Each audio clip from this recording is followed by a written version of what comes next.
Continuemos con cuarto capítulo de este magnífico libro. Abril.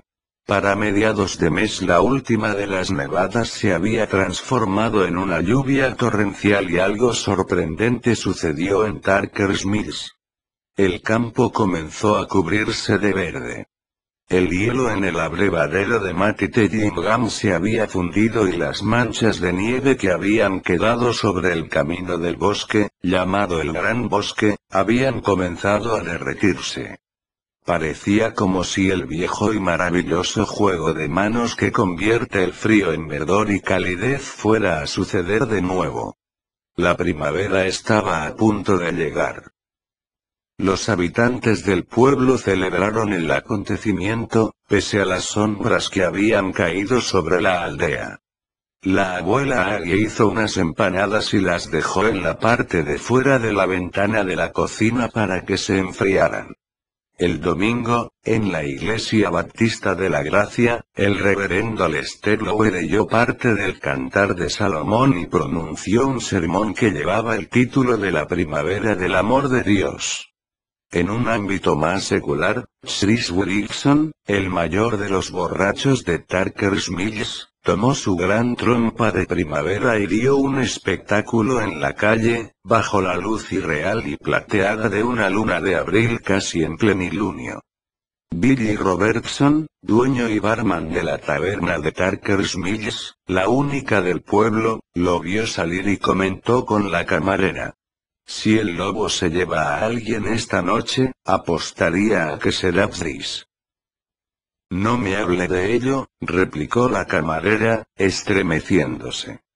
Se llamaba Elise Fournier, tenía 24 años, acudía a la iglesia baptista de la Gracia y cantaba en el coro porque sentía cierta debilidad sentimental por el reverendo Lowe.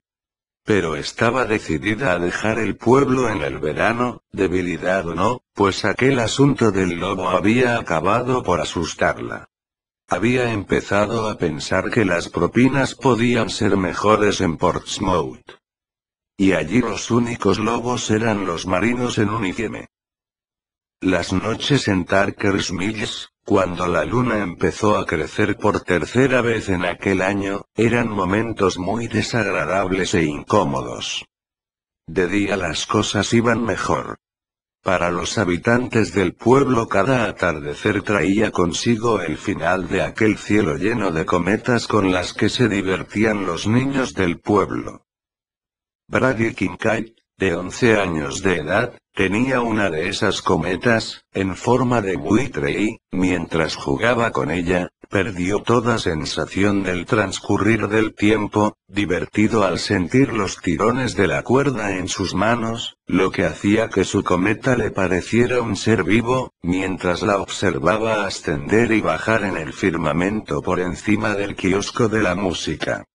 Se había olvidado de que era la hora de ir a casa a cenar, sin darse cuenta que las otras cometas manejadas por los demás niños del pueblo ya habían desaparecido una a una y los chavales habían regresado a casa llevándose sus juguetes debajo del brazo, sin advertir que lo habían dejado solo.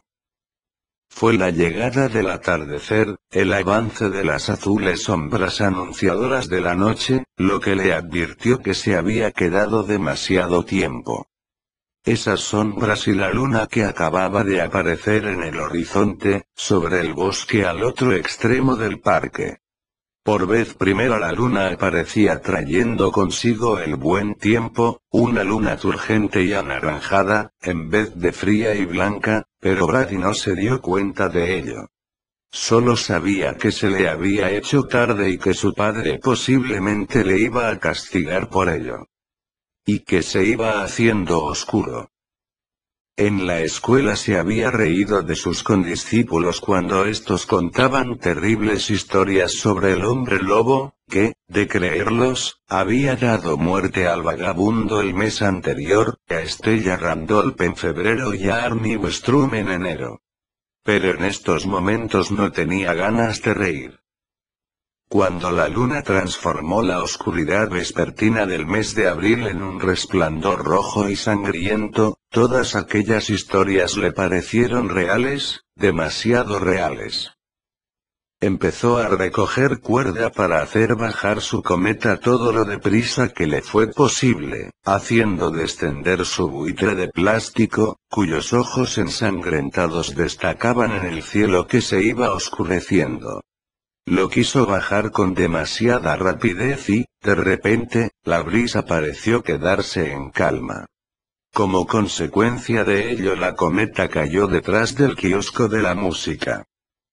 Se dirigió hacia allí, recogiendo cuerda mientras avanzaba, sin poder evitar mirar nerviosamente hacia atrás por encima del hombro.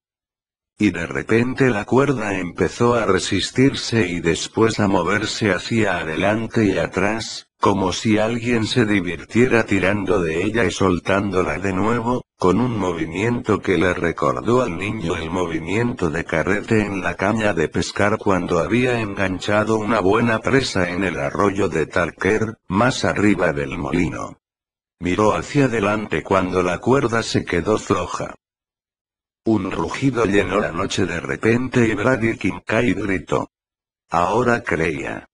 Sí, ahora creía con todas sus fuerzas, pero ya era demasiado tarde y su grito quedó ahogado entre el ronco rugido que de repente ascendió hasta convertirse en un aullido helado y aterrador. El lobo se dirigió hacia él, andando sobre sus dos patas traseras, su áspera piel teñida de color naranja por la luna llena que acababa de aparecer en el horizonte. Sus ojos brillaban como dos linternas verdosas y en una de sus manos delanteras, una mano con dedos humanos, pero con garras en vez de uñas, llevaba la cometa de Brady, cuya silueta, como si fuera una auténtica ave de presa, parecía aletear enloquecida. Brady se dio la vuelta y empezó a correr, pero unos brazos secos y fuertes lo rodearon. Pudo oler algo que parecía una mezcla de sangre y canela. Al día siguiente fue encontrado apoyado contra el monumento de los caídos, decapitado y desmembrado, con su cometa de buitre en una de sus manos agarrotadas. La cometa se agitaba como si quisiera volver a ascender al cielo cuando el grupo que había salido en busca del chiquillo dio con su cuerpo y se quedó horrorizado y con ganas de vomitar. Se agitaba porque la brisa volvía a soplar de nuevo, como si presintiera que aquel iba a ser un buen día para hacer volar cometas.